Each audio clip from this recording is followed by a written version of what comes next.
What's up, guys? How's everybody doing? I hope you're having a great day. I'm glad you're here. Tonight I'm going to talk a little bit about the Sabbath. It's a short one, but I think we need to hear it. So let's get into it.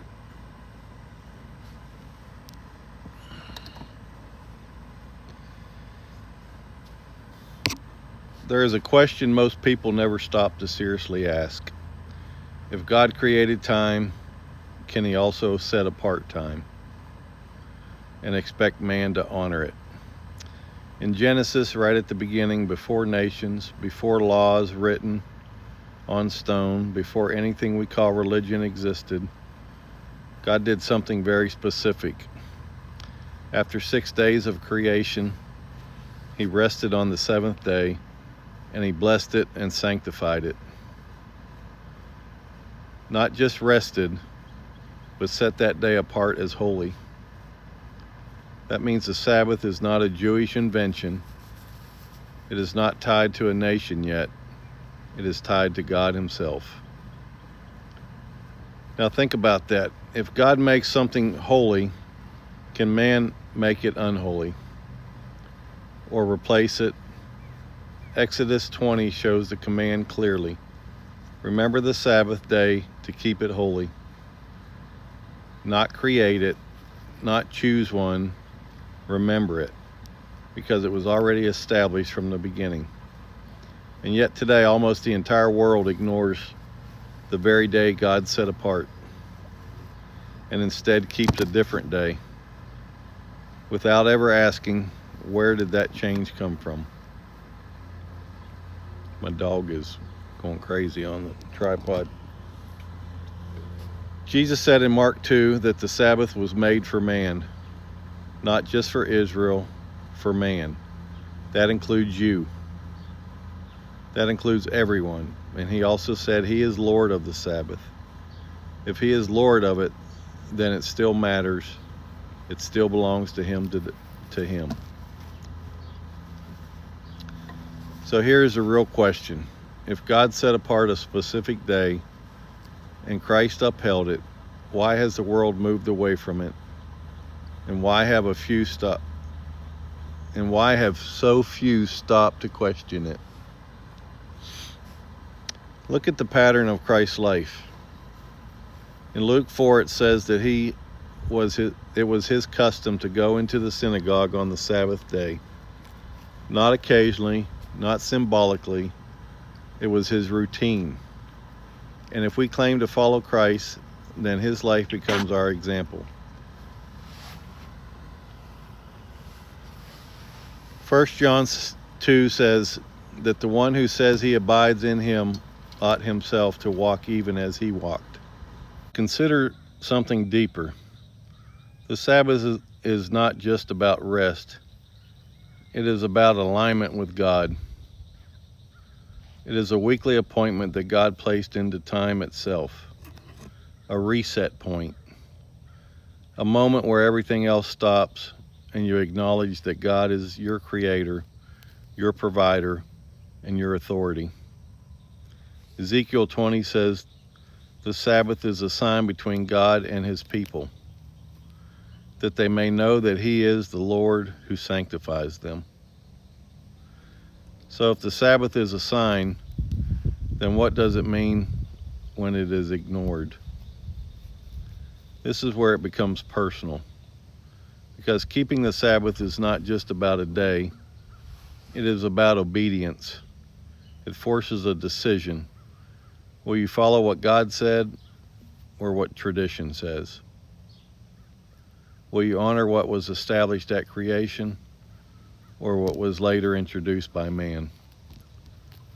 Most important, most people never face the decision honestly.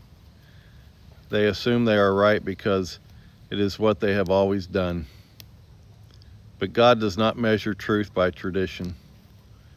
He measures it by His Word.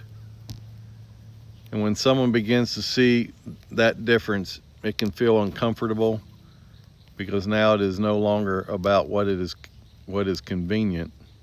It is about what is true. This is where calling begins to come into focus. This is where calling begins to come into focus.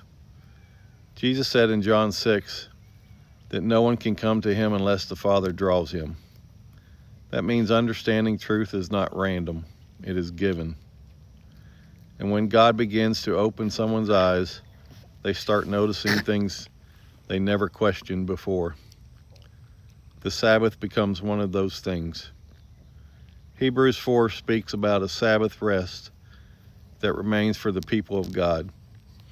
Not something that disappeared, but something that remains.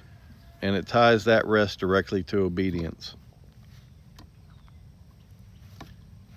We who have believed are entering into that rest, but it also warns not to fall through disobedience like those before who heard but did not act. So this is not a small issue. It is a dividing line between hearing and responding. Ask yourself this: if God is calling you, if He is opening your understanding, what will you do with it? Because once you see it, you cannot unsee it. And at that point, it becomes a matter of choice. The Sabbath is not about legalism. It is about relationship. It is about recognizing God as God on His terms, not ours. The Sabbath is not about and if the Creator of the universe set apart one specific day, blessed it, made it holy, and never removed that holiness, then the real question is not whether the Sabbath matters. The real question is whether you are willing to respond if God is showing you that it does. That's it, guys. It's a short one. But, yeah, we need to start taking God serious, guys. Quit believing the traditions we grew up with and what our parents taught us and what these preachers are preaching in these false churches today, what you hear on TV. You got to read the Word, ask God for understanding. And when He says something in His Word, believe it and follow it. I mean, that's what it's all about. Not trying to reinterpret the Bible to fit what you've been taught your whole life. So I'll be praying for y'all, whoever's hearing this, that you begin to think and do some research on your own. God just wants you to obey Him. He wants what's best for you. And that starts by obeying Him and asking for understanding. Anyway, guys, love y'all. Hope this triggers something in your mind or in your heart to kick that next step in your life off, to where you try to understand and do some research and